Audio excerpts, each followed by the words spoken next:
మరి నిజమైన పశ్చాత్తాపం ఏంటంటే, ఒకసారి నా నుండి ఒక తప్పు జరిగిన తరువాత దాని విషయంలో నిజంగా నీకు రోషము, బాధ, సిగ్గు ఉంటే మరోసారి దాని జోలికి వెళ్లకుండా ఎట్లనైనా దానికి వ్యతిరేకంగా పోరాటానికి నీవు నడుము కట్టి మళ్ళా యుద్ధాన్ని ప్రారంభిస్తావు. దాని నుండి తప్పించుకోవటానికి నీ వంతు నువ్వు ప్రయత్నం చేస్తావు. అలా ప్రయత్నం చేసి దాన్ని నువ్వు అధిగమించి నడుస్తూ ఉంటే అది నీ నిజమైన పశ్చాత్తాపానికి సూచన. అలా కాకుండా పొరపాటు చేస్తూ మళ్ళా నేను పశ్చాత్తాపడుతున్నాను, మళ్ళా పాపం చేస్తున్నాను, పశ్చాత్తాపడుతున్నాను అంటే చివరికి పాపం అలవాటుగా మారిపోతుంది. చివరికి వేషధారణ జీవితం అలవాటైపోతుంది. ఎంతమందికి అర్థమైంది? ఏ జీవితం అలవాటు అవుతుంది?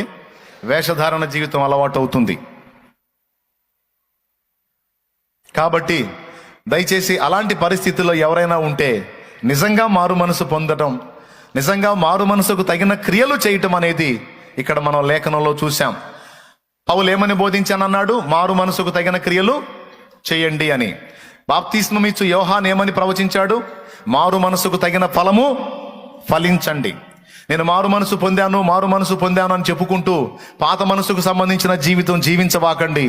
ఆ పాత మనసుని మీలో నుండి పెరగివేసి నూతన మనస్సు, నూతన జన్మ అనుభవానికి తగిన జీవితాన్ని, తగిన క్రియలను, తగిన ఫలాన్ని కలిగి ఉండటానికి మిమ్మల్ని మీరు జాగ్రత్త చేసుకోండి. నన్ను నేను జాగ్రత్త చేసుకోవాలి. మనల్ని మనం జాగ్రత్త చేసుకోవాలి.